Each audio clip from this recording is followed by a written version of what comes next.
Haleluya. Kamanze sinzi nimba hano umuntu ashaka indirimbo z'Imana zikumvikana. Byanyobeye. Nyine hano ushaka kugira ngo I'm not good ku bintu byerekeye technology at all. Ariko nta kibazo. Nta kibazo.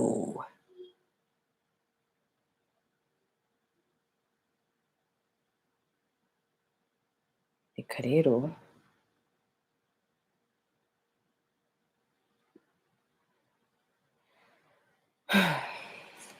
amen. Nyumva Imana. Yesu ashimwe. So, ndi kugerageza bino bintu ngo ndebe ko bikora. Noneho mu gihe mbere yuko nigisha reka mbanze nshyire ino ndirimbo. Nitwa Ukuri Nkunda, Yesu abaha umugisha, aduhana umugisha. Yarambwiye ko atazampemukira, yarambwiye ko azamba hafi, yarambwiye ko abyizera umukunzi wanjye ntahemuka abishimirwe. Yarambwiye ko atazampemukira, yarambwiye ko azamba hafi, yarambwiye ko abyizera umukunzi wanjye ntahemuka abishimirwe.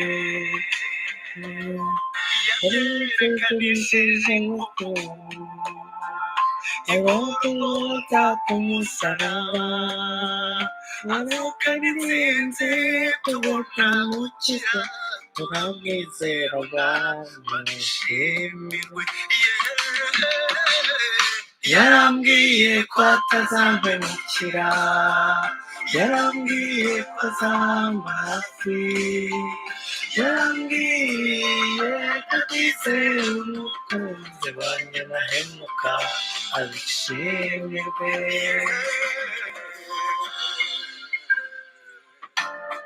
Haleluya.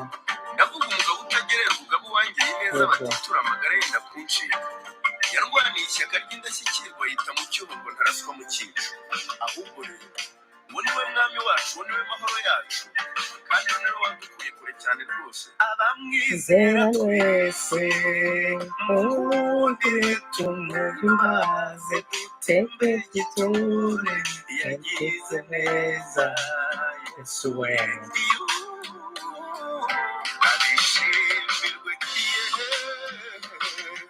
Yarambwiye ko atazampemukira, yarambwiye ko azamba hafi, yarambwiye ko abyizera umukunzi wanjye ntahemuka abishimirwe.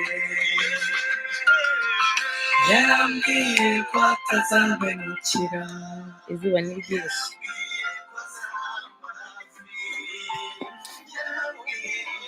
yego abyizera umukunzi wanjye ntahemuka abishimirwe. Amasezerano yose uko Imana iyatanga yakomejwe n'amaraso y'Umwami wacu Yesu. Ukwizera azabona ayo masezerano, uwizera azabona ngo Yesu aduhemuka.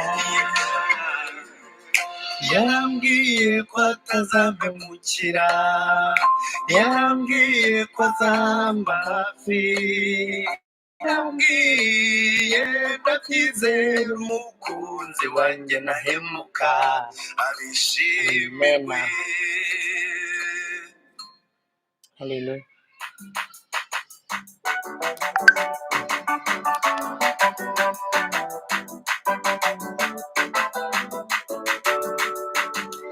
Kanwa kanjye kazakuririmba, umutima wanjye ukunezeze, Mana agira ishimwe, ibyo ukora biradutangaza. Mu butayu butembeshamwo amazi, tukanywa tugashira inyota. Ayo mazi n'ibisubizo by'Uwiteka. Mu butayu n'intambara duhura nazo, uradusubiza tukumva tuguwe neza. Ushimwe Mana. Haleluya. Ayo mazi n'ibisubizo by'Uwiteka. Mu butayu n'intambara duhura nazo, uradusubiza tukumva tuguwe neza. Ushimwe Mana.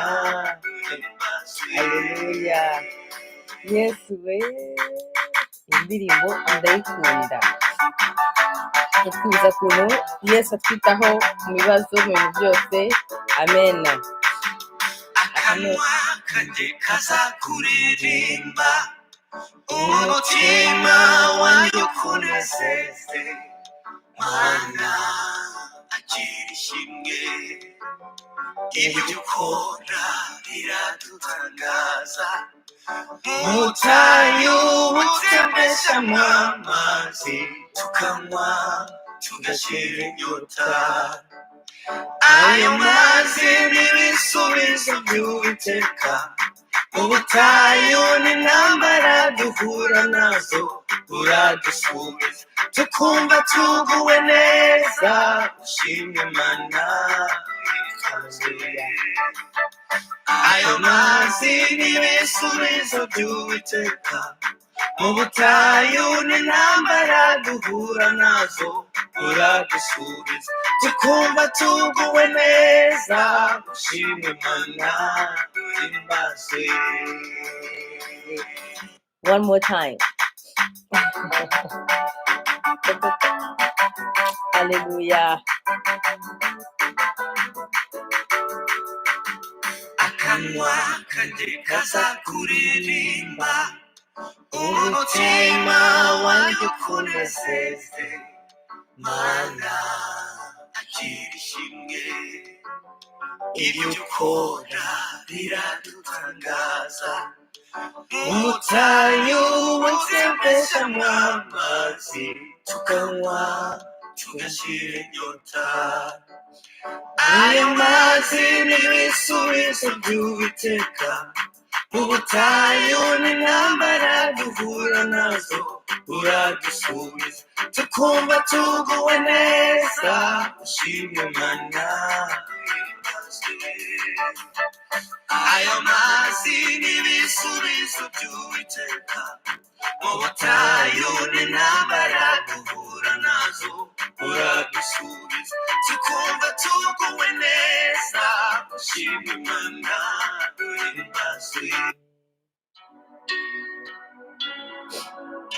Yesu ashimwe. Nous voulons élever le trône de celui-là qui existe par lui-même. Amen. Nous voulons élever le trône de celui-là devant qui les anges se prosternent. Haleluya. Mu izina Les rya créatures Yesu. sans péché, mais devant sa face, ils se prosternent. Yes. Nous voulons élever le trône de celui-là qui crée, non pas avec la matière première, mais juste avec sa parole. Oh, que ce Dieu-là ce soir soit élevé en Imana ce lieu. ihabwe icyubahiro. Oui, que ce Dieu-là ce soir Yego, soit iyo élevé. Mana Quand nous allons ihabwe l'élever, icyubahiro, sa gloire va descendre. Elle va inonder turayizamuye les cœurs. kandi Elle va ubwiza bwayo descendre. buramanuka Elle va inonder bumanuke le lieu où nous sommes en wize train ufate imitima d'adorer. C'est yacu pourquoi ce soir, je ufate aho veux que tu tugiye puisses prendre une bonne gusengera. attitude Niyo mpamvu uyu pour que nous munsi puissions tugomba kugira élever imitima le Seigneur. imenetse Et je wo vois que kuzamura lorsque Imana notre yo kuba adoration va icyubahiro. monter, le ciel Haleluya. va s'ouvrir, les anges vont Imana descendre en iraza ce lieu. ihumurira, Et nous n'allons abamarayika pas chanter bamanuke tel que nous sommes là. bagiye kuririmba Oui, ariko les ntibaririmba anges nk'abari hano. descendront en ce Amen. lieu. Yego, abamarayika bazamanuka Et hano, ensemble, nous allons élever twese le trône hamwe de celui turazamura qui règne icyubahiro au siècle de cy'Imana. siècle. Imana iri mu ijuru, Imana yari mu byose, mu izina rya Yesu turakubashye kano kanya, turakubashye data wera. Uri Imana yacu, y'imitima yacu, y'ubuzima bwacu.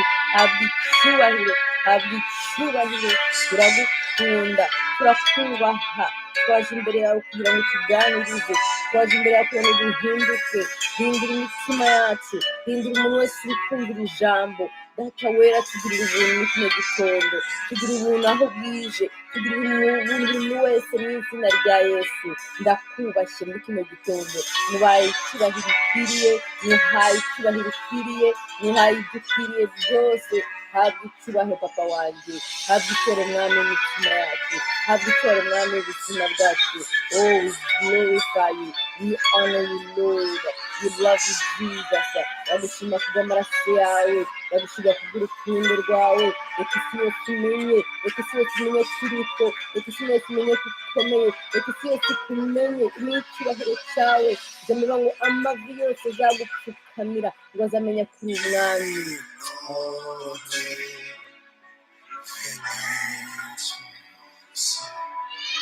haleluya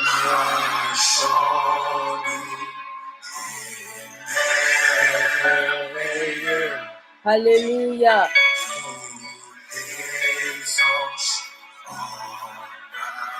ndagushima reka umutima wacu dushimiye umunsi papa gana n'imitima yacu mana gana n'ubuzima bwacu papa twice bugufi imbere yawe reka ibyaha byose tugagukorera reka byose tugukorera bishyizeho mu izina rya yesu reka ibyo satani adusubiza muri kano kanya biveho mu izina rya yesu tutagira foto byane papa reka icyubahiro cyawe kitugarukeho reka icyubahiro cyawe haleluya haleluya ndakubashye turakubashye muri kano kanya turakubashye twubashye izina ryawe twubashye icyubahiro cyawe turakubashye twaje kukubaha turakubashye papa ora basendere basokoro basatara reka les mélodies du ciel Seigneur zikuririmbe mana hallelujah hallelujah we glorify you this morning we glorify your glory papa we glorify your goodness we glorify your name you are glorified imitima yacu iraguhimbaje imitima yacu irakunezerewe icyubahiro cyose uragikwiye icyubahiro cyose ni icyawe nawe umeze nkawe nawe usa nkawe ndashima ko wadushimye tukaba abana bawe ndashima ko waduhaye ubugingo kuko ijambo ryawe riravuga mana ngo wemeye Yesu Kristo n'umukiza ndetse n'umwami ngo wabavutse bwa kabiri ngo turi abana bo mu mwuka ubu dufite papa wo mu mwuka ubu turi abana b'Imana kubw'amaraso ya Yesu Kristo kubwo waduhisemo ndagushima ko wowe uhisemo nanjye ndimo ndagushima ko wahisemo n'uri kunyumva wamuhisemo habwa icyubahiro wowe tuvanye mu bibi wowe wanze ko isi dugumana wowe wanze ko satani tube abana biwe mana ndaguhimbaje kugura ubugingo bwanjye ubugingo bwa mugenzi wanjye uri kumva hano we belong to you Lord ndagushima ko wadufunguriye inzira ngo nitwihana tukicisha bugufi tukava mu byaha ngo uratubabara ndetse uratwoza twoze muri kino gitondo kubw'amaraso ya Yesu Kristo umuntu wese uri kumvira ijambo uyu muntu wese wageneye kino gitondo cyangwa ijoro cyangwa amanywa ngo mana azakizwe mana azakumenya abohoke amenye ukuri kwawe abohoke ndabugushimiye mubabarire ibyaha byiwe tubabarire ibyaha byacu papa haleluya tugire bashya imitima yacu nayo duhaye imana n'ikice gufumbira igitekerezo cyose kibi icyaha cyose kimbamo ikintu cyose naba navuze nakoze twarebye ibintu byose mana uzi ko muri kano kanya bibarwaho n'icyaha imbere yawe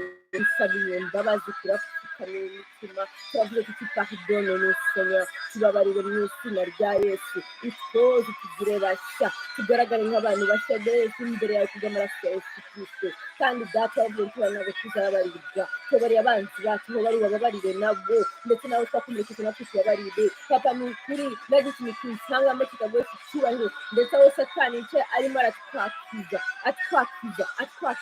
aducira imanza izo manza zo kumwitabira imbabazi aho bifitemo uruhare nawe tubifitemo uruhare ndetse nawe twitane tukibuka byose ndabisabira imbabazi muri kano kanya mana ndagushimiye kutubabariye ndagushimiye kutwejeje ndagushimiye ijambo ryawe ry'ukuri rimanitsemo mana turafunguye ijuru reka ijuru ari ryo rivuga reka ibyo wifuza mu ijuru ari byo bimanitse mitwe b'iminsi mu izina rya yesu ndagushimiye gatoya ko nta mwuka wo kutuvangira urw'ubuhane mu izina rya yesu imyuka yose y'abapfumu n'abarozi imyuka yose yishushanya imyuka yose yo gutekereza iby'umuntu ndayifunze muri ono puissant de jésus je prie seigneur que seul ton ambition seul ta volonté papa seul toi-même ari wowe uza kwikorera ari wowe uza kuvuga ijambo ryawe maze tubohoke udutegure kuza kwawe ndetse utegure n'urupfu rwacu igihe tuzaduhamagarira uzasange twereka iby'uko mwakoze neza ndagushimye kubikora kuko gusenga twizeye papa turabizi ko tuvuze cyose mu izina rya yesu kristo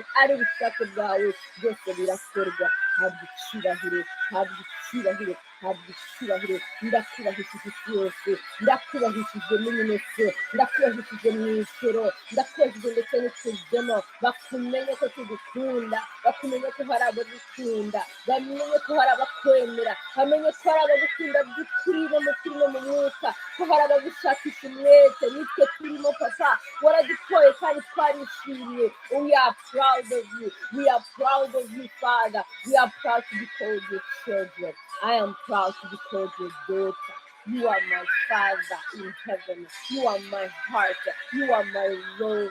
You are the Lord of my family. You are the Lord of my kids. And anyone that comes from me, we glorify you this morning. We glorify you this morning. I glorify Father God. I glorify you in the most of the icyubahiro ibintu byose byubaha Uwiteka ibintu byose byubaha Imana ibitwumva byose byubaha Imana turakubashye papa wo mu ijoro turakubashye papa waremye isi turakubashye papa w'imitima yacu na roho zacu n'imyuka yacu Seigneur Dieu reka Mana wakira icyubahiro kino gitondo akira le parfum qui vient de nos cœurs ndagushima ngo byose wabwa icyubahiro Mana twaje kuvuga amahanga ko tugukunda twaje kubwira amahanga yose kuri Imana kandi kuriho mu izina rya Yesu Kristo amen turagushima Yesu turagushima muri byose dans le nom puissant de Jésus amen Yesu ashimwe Yesu ahabwa icyubahiro ndabona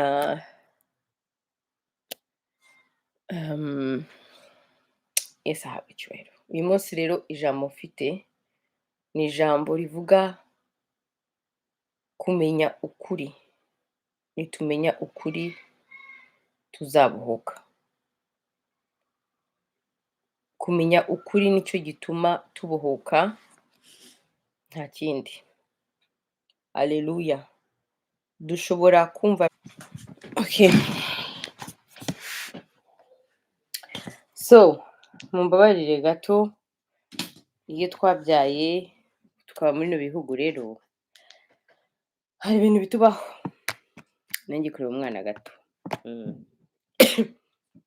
so navugaga ngo kumenya ijambo ryo ngo ukuri kuzatubatura kumenya ukuri kw'Imana kw'ijambo ry'Imana niko kuzatubohora you will know the truth and the truth shall set you free Imana tubwiye ngo you will know the truth and the truth shall set you free ibishatse kuvuga ko utazi ukuri utumva ukuri ntabwo ubohoka ntabwo gubohoka kwawe kuri mu bwenge bwawe cyangwa mu mashuri yawe ariko ubwenge bwawe buri mu kumenya ukuri kandi uku kuri ukavuga uti se ukuri nzi ni ukuhe kuko ukuri kose ntabwo kuva ku Mana igisa neza cyose si cyo kiva ku Mana. Hari ukuri gusa kuva ku muntu bwite, ariko akaba atari ukuri kw'Imana, sibyo?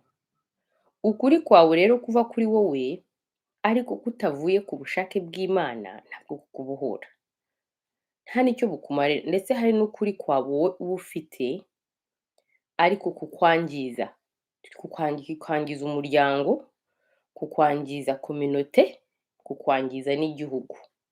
Noneho igikomeye cyane bukangiza ubugingo bwawe, sibyo?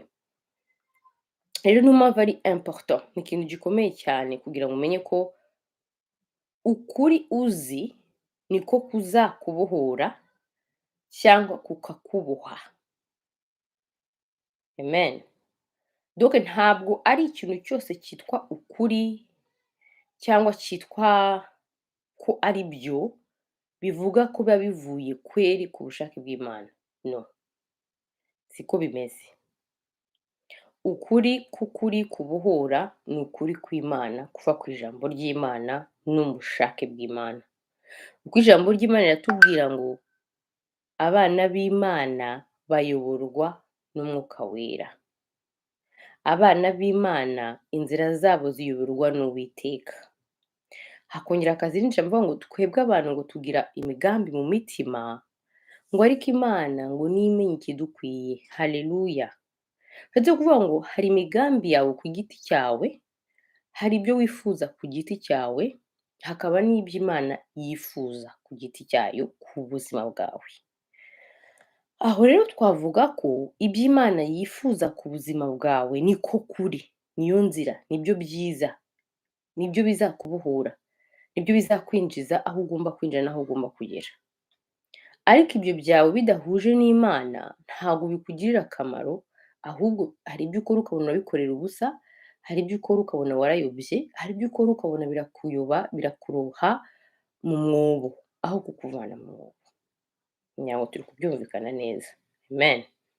Rero ukuri umuntu azi niko kumuboha cyangwa niko kumubohora.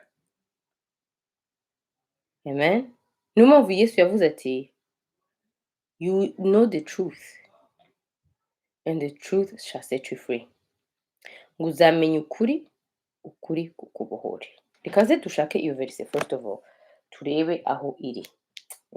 Light iragarutse. Amen.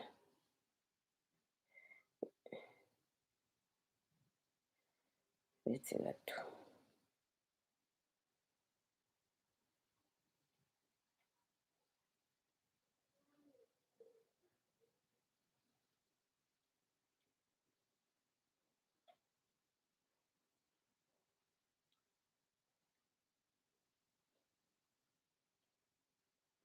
Okay. Ndetse nshake iyo verse.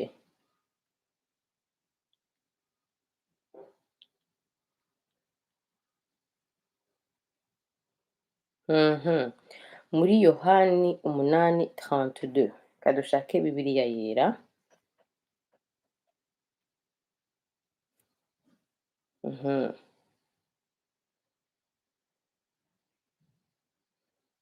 Tugiye muri Yohani sorry 8:32. Ngo aya maso rero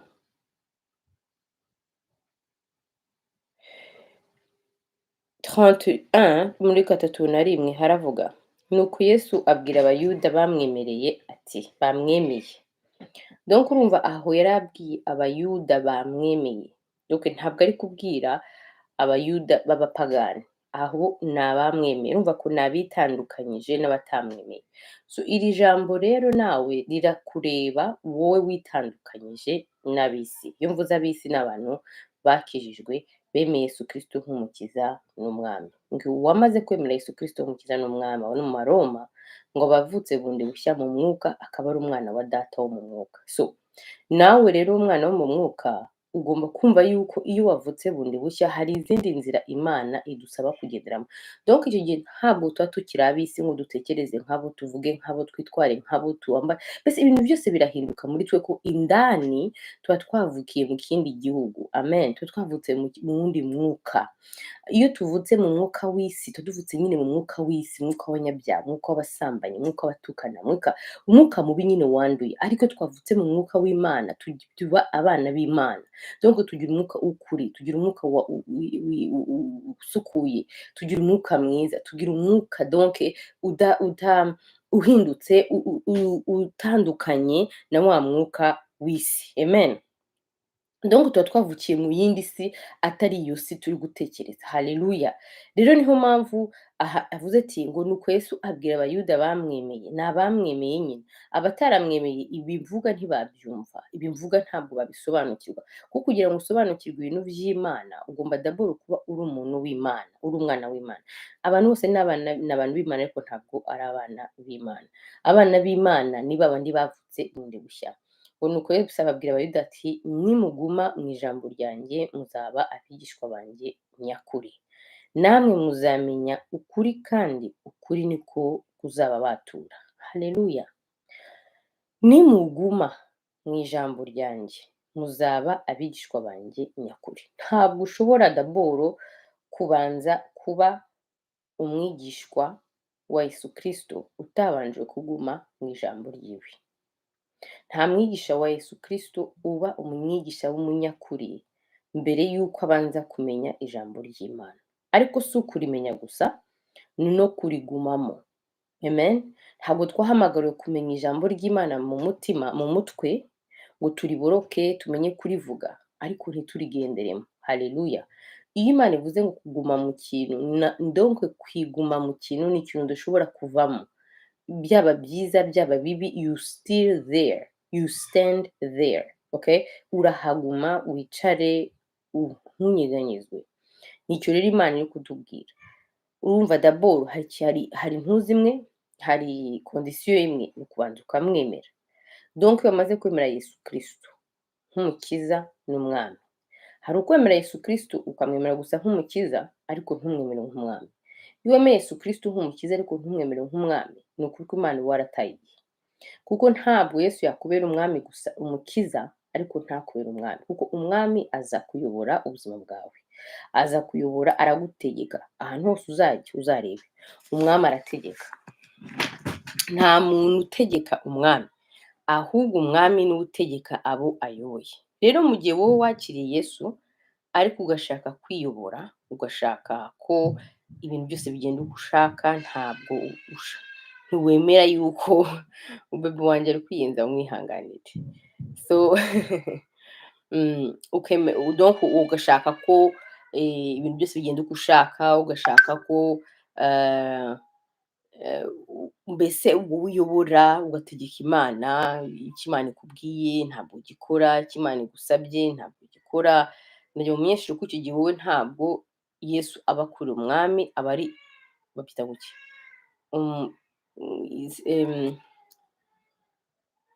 umwami n'umukiza, aba ari umukiza gusa ariko ntabwo aba ari umwami. Rero kandi ntabwo Imana yaduhamagare ngo abe umukiza, kuko Yesu ni umukiza w'abantu bose, sibyo? Yapfiriye abantu bose.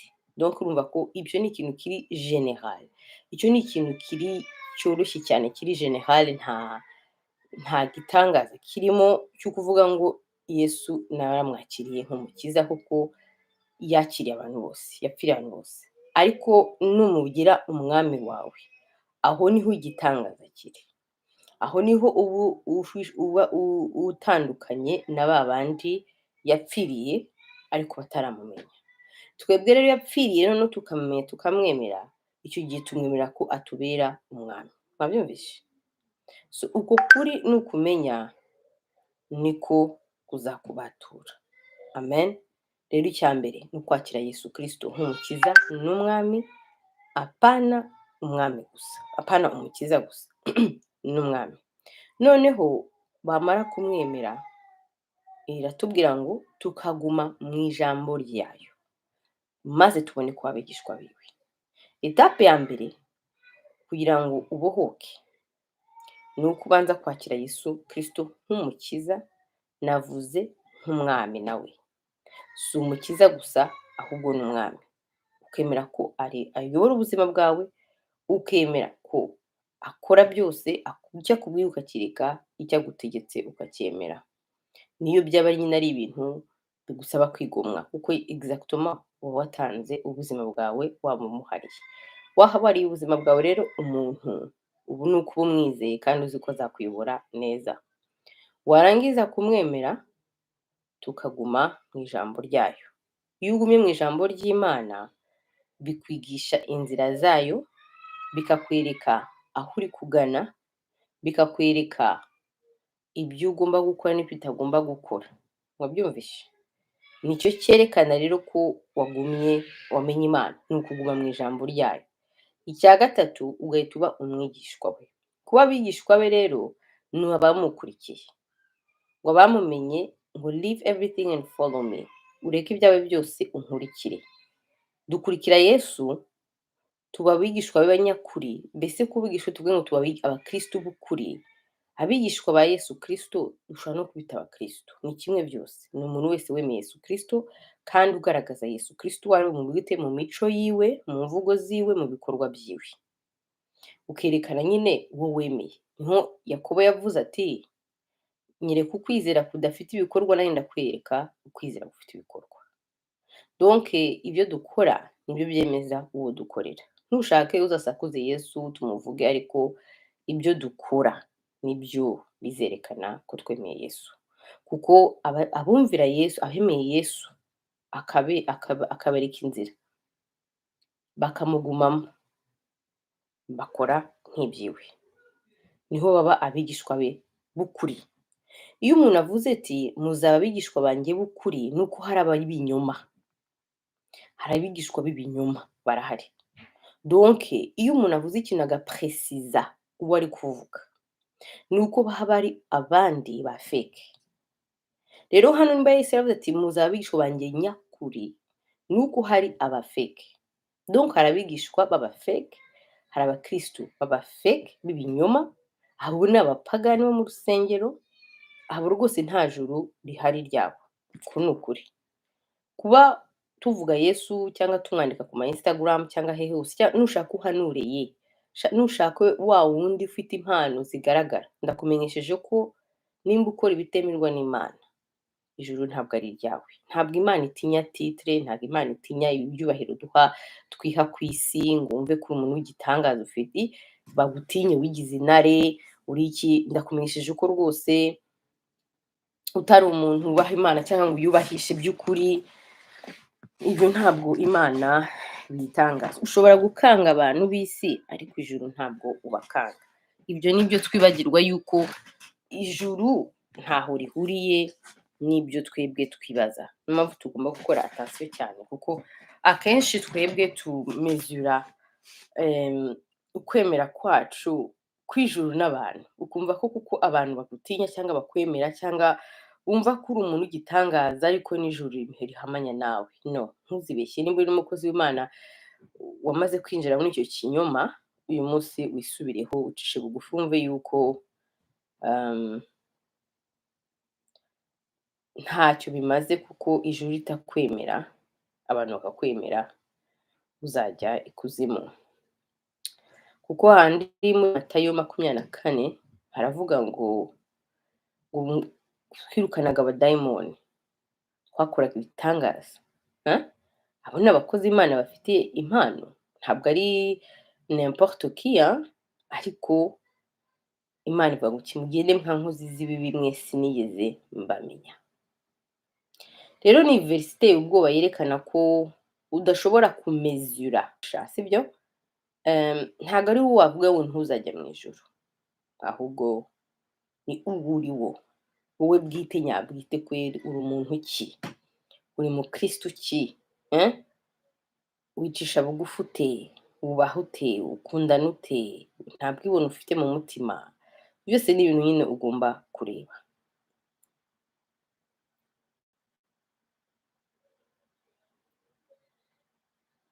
Gute se? Hano se it doesn't work? thank you. Actually, someone is responding. Kunjiwe ntabwo nzi ntabyo ndi kubona nimba people can listen or not. Why don't you on it's better there?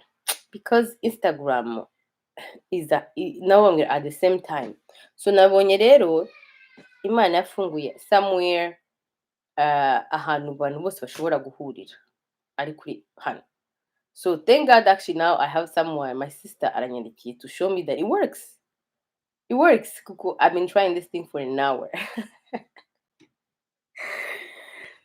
So thank you sister. Reka dukomeze ndangize ibindi bwo tubivugana nyuma sibyo. Bon, so I was saying what?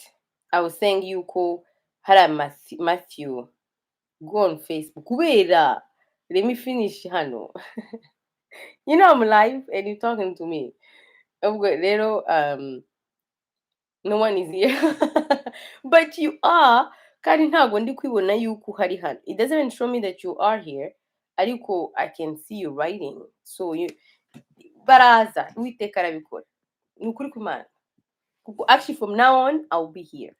No Facebook, no Instagram. Okay. So nuko yes wese ntuhari. No one is here. You are here, my sister. Niyo jambo rirakuri. Twese iratureba. I'm not talking to myself. I'm talking to you. You're distracting me, Denise. That's my sister, my blood sister, my older sister. No, I need interaction. But she needs interaction. Interact with the Lord. Amen. Amen. Reka twukomeze. Nuko yes, ubwo rero umva rero I'm bored here. Denise arrête, you distracting me. So urumva nibwo navuga nti rero ukuri kandi so now niyo twataye tuvuga ati abayuda bamwemeye. No one is here barekeye baraza cyangwa barurera ubundi ijuru rirazi yuko naje gukora hano hari ikindi. Anyways, it's okay bazi cyangwa nreke irizazi.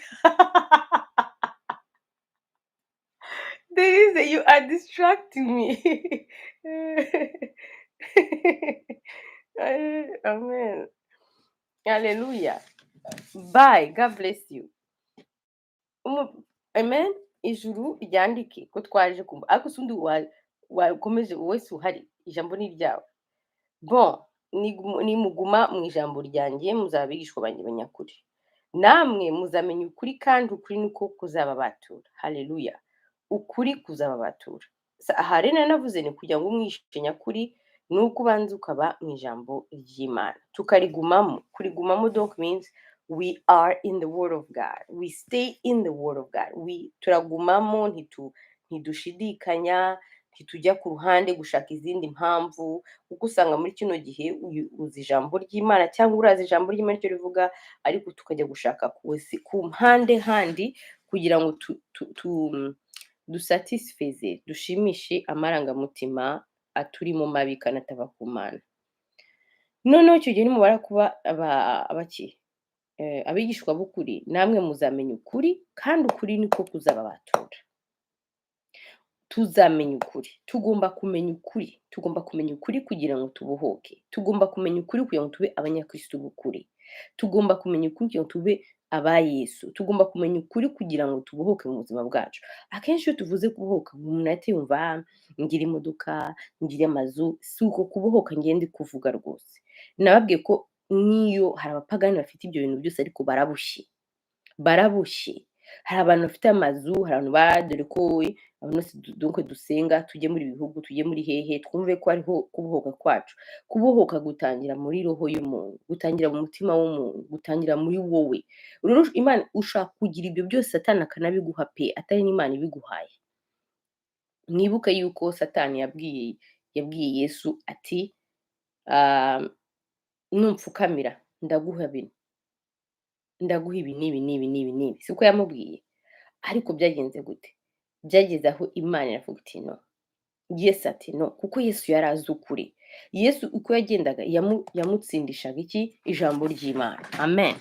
Buri gihe uko Yesu Satani yatangiye kujya mubeshya kuko umva yarinjiye mu marangamutima aho aho yibabariye. Yari ashonje, ntitubyibagirwe, yari amaze 40 jours ashonje, ari kwiyiriza, Imana iri kumuprepara ibyo agiye gucamo.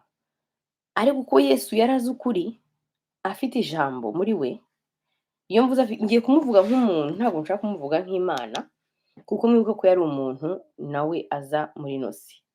Rero icyo gihe yari afite ijambo, agenda gute?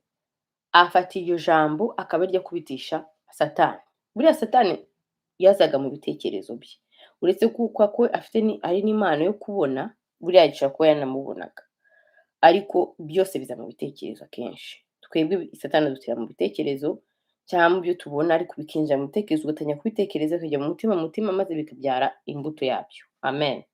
Niyo mpamvu ijambo tubwira ngo renew your mind daily, ngo duhindure ibitekerezo byacu umunsi wose. Ariko ibitekerezo byacu tubihindura gute? Kuri ijambo ry'Imana. Ni ukurimenya tukarigumamo, tukarisikamamo, listen, ntiturivemo, tukarigumamo kugira ngo iryo jambo ry'Imana rize ridufate, ubundi tube abigishwa b'ukuri, kuko iryo jambo ry'Imana niryo riduhindura. Burya ibitekerezo nibyo bigenda bihindura umuntu. Buriya n'umuntu ajya guhinduka ari ibintu yamaze kureba, cyangwa uzarebe buriya umuntu ubeshyekwa cyane. Ni umuntu aza akamubwira ibintu, akamushukashuka, nawe akemera, agatangira kubona ejo yahindutse kubera ibitekerezo bibi n'abantu babi bamutekereje nabi. Ariko n'undi agahinduka neza bitewe n'abantu bagendana bazima, batekereza kizima, ariko agomba gushaka ubushake bwiwe bwo kumva ibyo bintu, byaba bibi byaba byiza. Kuko hano twumvishe yuko ufitemo uburenganzira abamwemeye, donc hari ukwemera kwacu. Buriya mu kintu cyose hari ukwemera kwawe. Niyo nagusengera kajana rwose, hari igihe bigera none Imana ikagushyira muri level, ikagushyira mu gihagararo cyo kwemera icyo igushakaho cyangwa ukacyanga. It's up to you. It's up to you. Ni simple. Amen. Yesu ahakana ibinyoma bya Satani kubera yari azi ukuri. Ubu rero Yesu tuvuge tuti iyo aba atazi ukuri, akumva ibyo Satani amubwira, ntabwo aba yarakoze icyo Imana yamuhamagariye gukora. Ariko kuko iyo yarazi ijambo, first of all, yari yariyemeje, nk'uko twabyumvise, ko Imana ari byose kuri we, aguma mu ijambo ryayo, nicyo gitumye arwanisha ijambo ryayo kuri ye. Satani yarangiza aho umwigishwa mwiza atsinda icyo gitego, maze uko kuri akaba ariko kwamubatuye. Amen. Nawe rero uyu munsi nicyo Imana iduhamagarira. Nicyo Imana yaje kukubwira wowe wamwemeye. Nawe utaramwemera, nta n'ukuruzi, warayobye, ibitekerezo ufite n'ibyawe, ibyo ukora n'ibyawe. Buriya ikintu kimaze kubona kibabaje ku bapagani, nanjye kuko nabaye we, kandi ni ukuri iyo si yarandwanyije cyane y'ubupagani, nkajya mu Mana nkagaruka, nkagera gute, ni isi y'umwuka, tout simplement. Ni isi nabagamo mu mwuka y'igipagani, nyivamo njya mu isi y'ijuru, ariko nyine ni intambara. Nk'uko Satani yarwanyije Yesu, ariko ntiyamutsinda kuko Yesu nyine yarameze neza. Njye hari aho natsinzwe nyine, kuko ibi sinari mbifite byose ngo mbisobanukirwe, sibyo? Noneho urabihawe. Ariko uwo mupagani, ibyo ukora, uretse ubuntu bw'Imana rimwe bukugirira gutya ikakukiza hirya no hino, ariko kwiyobora utayobowe n'Imana ni akaga gakomeye cyane. Tureke n'ibyo uri kubakiraho, uzabisiga rwose, uzapfa ugende. Ibyo wakoreye biguma aha, biribwe n'abandi, biribwe nabo uzasiga, nabo babisige. Do ku buryo ushobora gusanga ibyo uha agaciro nta gaciro bifite. Nimba ari wowe wiha agaciro ntabwo ufite. Ariko uzi kubyuka utazi ko uri buramuke. Buriya rero abantu babona ko turamuka mukagira ngo hari igitangaza uba wakoze. Nawe usenga nta gitangaza uba wakoze. Niko igihe cyawe kitaragera, tout simplement.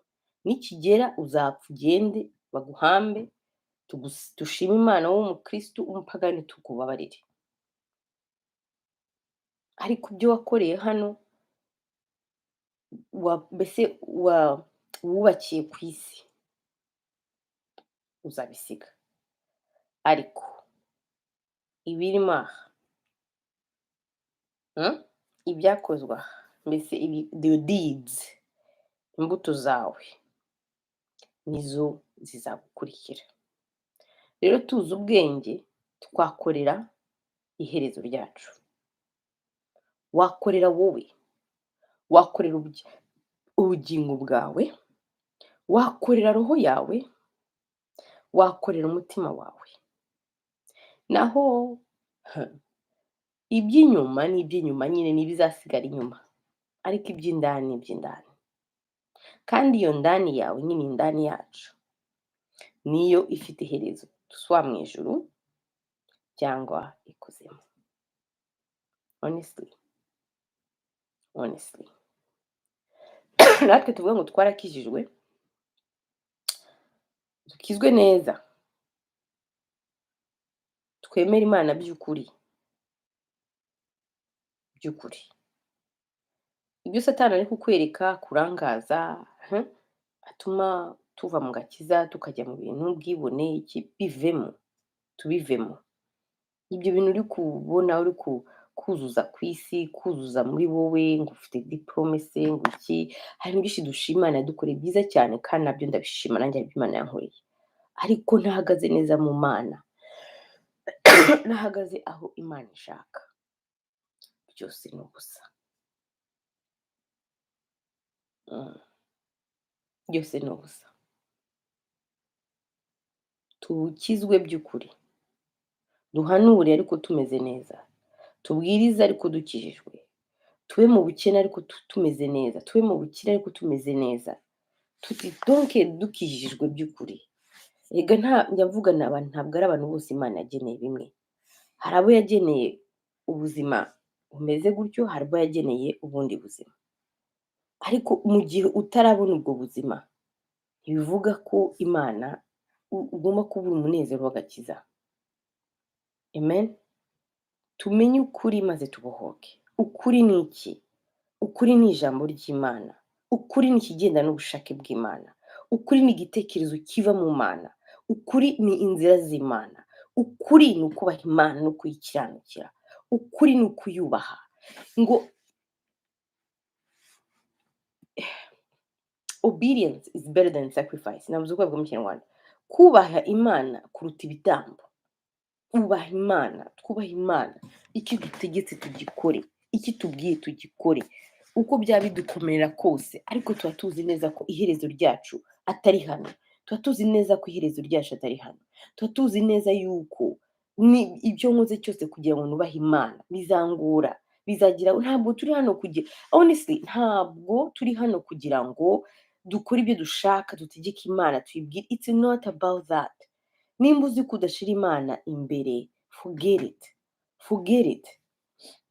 Ni igihe cyo kwisuzuma ukavuga ati ariko se ubundi Imana nyikurikira ku yihe mpamvu? Ni ukugira ngo imvane mu kaga? Ni ukugira ngo inkorere ibi? No, you should not. Ukurikira Imana kugira ngo iguhe amahoro y'umutima, kugira ngo iguhe agakiza, igukize. Muri situation yose twisanzemo tugomba kwiga gushima Imana no kunyurwa ko dufite agakiza mu ijuru. Ijambo rimwe riratubwira ngo igihe intumwa zagiye bagiye kujya gute harya kuvanamo abadayimoni, baje biruka bashima Imana, bashima Yesu ngo twirukanye abadayimoni. Yesu aravuga ati ibyo ntabwo ari byo mugomba kureba, ahubwo mushima ko amazina yanyu yanditse mu gitabo cy'ubugingo. Icyo nicyo dukwiriye kurwana nacyo, icyo dukwiriye kumenya, nicyo dukwiriye gushyira imbere. Ese iryo jambo baratababwiye ikintu? Ntabwo ari bangahe bo muri church ufite, ntabwo ari how many people baza kubwira, mbese werekana ko ukorera Imana wakabije, ibyo ni byiza, ariko si cyo cyerekana ko uri umukozi w'Imana. Ntabwo ari cyo. Cyangwa ni uko wogejwe abantu bakukunze, hari ibyo. Yesu ntabwo ari kuba umukristo, kuko Yesu ntabwo yakunzwe n'abantu benshi, yari afite abamwanga. Icyo gihe rero iyo tujya kujuja ku byerekeye ibyo, ntabwo Yesu yari gutorwa, sibyo? rero si ibyo turibeshya tureba nk'abantu tuve mu bintu by'isi tuve mu maso y'abantu duhumuke Imana iduhe amaso y'ukuri duharanire gukizwa duharanire kwicisha bugufi duharanire kubaho Imana idushaka ku buryo Imana iguhamagaye aho wicaye hose ubuzima bwose ubamo ariko wubaha Imana byose ni byiza. Haleluya. Tunyurwe n'Imana tunyurwe n'agakiza umukristo w'ukuri situation yose arimo anyurwa n'Imana twabihamya kuri Paul yari umuntu wize umeze neza agira gutya arakena kubera nyine kumenya Imana bivamo byose aravuga ati byose byambereye ubusa. Icyo ni ikintu cyerekana ko uwamenye Imana ibyo haga agaciro ibyo ubukiro haga agaciro byo kujya muri za Canada murevu haga agaciro ibyo kuvuga ngo usa neza ibi bakwemereye wumve ko ukeneye ko abagabo bagukunda cyangwa bakwemera ku ma Instagram ibyo ntabwo biha agaciro ibyo ubwibone byo kwishyira hejuru ibyo byose ntubiha agaciro kubera ko amaze kumva yuko byose ari ubusa uwamaze gukizwa ukagera aho hantu ufite ubuntu bukomeye cyane. Paul yaravuze ati mu nzara tuzi kwihangana yaba mu makuba yaba mu bibazo twariye twashonje twagize gute iki cyadukura ku rukundo rw'Imana uwamaze kumenya Imana by'ukuri akamushyira ikirenge muri Yesu kweri there is nothing gishobora gutuma tumutwe ngo atsare ngo abe stressé ngo iki no mugira abadayimoni bashobora kugutesha umutwe mu tuntu duto mu bintu nk'ibyo ujye wibaza uti se kweri ndakijijwe cyangwa se kweri icyo nkurikiye Imana ni agakiza cyangwa ni ibintu kuko wakurikiye Imana mu kuri no mu mwuka situation yose bagushiramo situation yose Satani agushiramo kugira ngo akubuze amahoro. Paul yarasenze ngo Imana imuvaneho ikigeragezo yari afite kubera ubumenyi yaramenye bw'ijuru ngo ariko Imana amubwira ati ubuntu bwanjye buraguhagije kandi yumva aranezerewe Imana imusubije gutyo imubwiye ko icyo kigeragezo ntikivanaho yakimuhaye kugira ngo imucishe bugufi. Haleluya. So hari ibintu bitubaho kugira ngo Imana iducishe bugufi tout simplement kugira ngo tutareka kwishyira hejuru tutumve ubumenyi yaduhaye kubera maybe aho ishaka kutugenza ariko ntabwo ducika intege ngo twumve ngo no way ariko turaguma mu gakiza tugatuza kandi tukumva tunezerewe kuko kubaho kwacu ni Yesu gupfa kwacu nta kibazo biduteye tuzijya kwiribera mu ijuru na Yesu kuko ntabwo kubaho kwanjye ari kubaho amakaramata ku isi oya simbishaka rwose sinshaka kuba ku isi akaramata siho nemewe kuba njyewe biriya byo kuva mbi kuri ino si igihe kirekire simbishaka nzabaho igihe Imana indangirije umurimo yamenyemeye gukora ikabona ndangije izampamagara neza cyane rwose igihe yanshyiriye kavuga uti ikabona ko ndangije umurimo wayo anytime isaha yose yampamagara n'abana twese nabo idazemara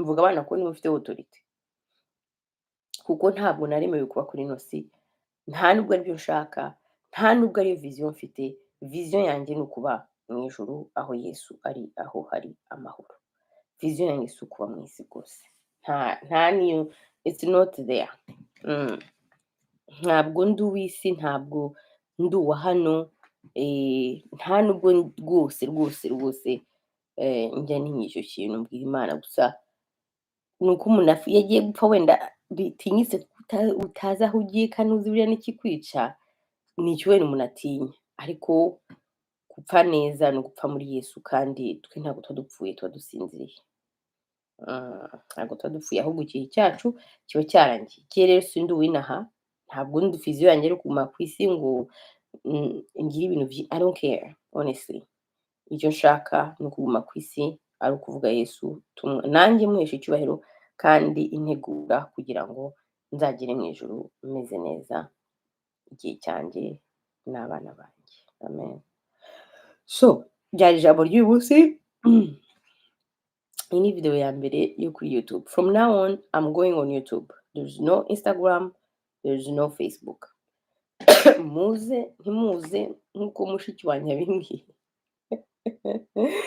Denise ku makomantere hariya nta kibazo, ntabwo tuvugira ubusa, n'isi yo mu mwuka iratwumva buno rega, iratwumva, ariko from today nzi ko ari indi Imana, undi muryango Imana imfunguriye, it's going to be YouTube, Facebook no, Instagram no, nzajya nza hano, igihe ntabwo ndakimenya ryari, ariko I like yuko byashobotse hano kuri YouTube, ubwo everyone can access YouTube, kuko abantu bose mushobora kuza kuri YouTube, so niho rero ijambo ry'Imana, Imana izaba yanshyize mu mutima rizajya rikorerwa. Imana ibahe umugisha, reka dusenge. Imana turagushima, turaguhimbaje, ndagushima kubw'ijambo ryawe, habwa icyubahiro, ukomeze uturinde, urinde ubugingo bwacu, urinde inzira zacu, kandi uko uduha inyota y'ijambo ryawe, uduhe kuba abakristo b'ukuri, abigishwa bawe b'ukuri, uduhe kureba iby'ijuru apana iby'isi, utuvanemo rwose iyo myuka iturangaza. Mana, ikintu cyose kiturangaza, kindangaza, ndetse n'uri kubisengera, ubituvanemo mu izina rya Yesu, uduhindure abo tugendana nabo bataguhesha icyubahiro cyangwa udashaka ko tubana nabo, ubituvanemo. Ibyo twinjiyemo bidukora bitaguhesha icyubahiro kandi uzi neza ko bitari mu mugambi wawe w'ubuzima bwacu, ubituvanemo mu izina rya Yesu, udutandukanye n'iby'isi. Amaso yacu y'umwuka uyafungure, amatwi, tous les sens spirituels Seigneur, ziguhesha icyubahiro, uzifungure, naho izindi zifungutse az'isi uzifunge mu izina rya Yesu Kristo, kugira ngo udutegure kuza kwawe, utegure urupfu rwacu, kandi nubwo turi bazima muri ino si, tugende turi urumuri, turi umunyu w'isi, tukubaha kandi tukubahisha iteka ryose. Ndagushimye rero muri byose, kandi gahunda ya YouTube channel Ukuri Nkunda channel, ndakwinginze izavemo ukuri kwawe, ijambo ryawe, aho nzibeshya uzambabarire, aho nzarengera uzambabarire, ariko ndakwinginze kubw'imbaraga zawe n'ubuntu bwawe, Mwuka Wera ari uzajya ubwida, havugwa ikigomba n'ikitagomba n'ikivugwe, kugira ngo tubohoke, abantu babohoke, kuko nicyo twahamagaye kandi nicyo watwoherereje. Ndagushima muri byose, kandi tuguhaye icyubahiro ukwiriye, mu izina rya Yesu Kristo, amen. Murakoze, God bless you. Abashaka bambona kuri YouTube, kuri hehera Facebook Ukuri Nkunda, or Instagram. Amen, amen, amen. Imana ibahe umugisha muri byose, bye bye. Kandi abaje ngo twifatanye mwese, Imana ibahe umugisha, n'abazayumva nyuma, Imana ibahe umugisha. And my sister Denise, thank you, I love you, bye bye.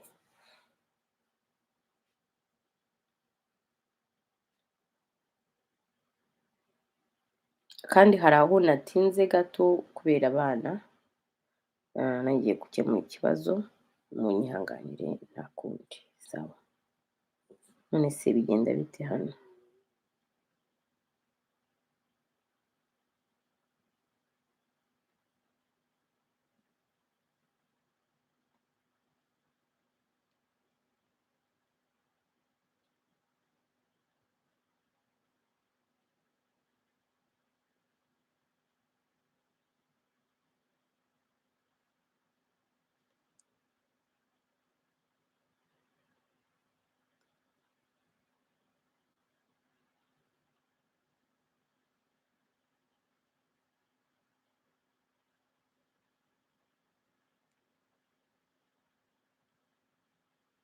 Yeah.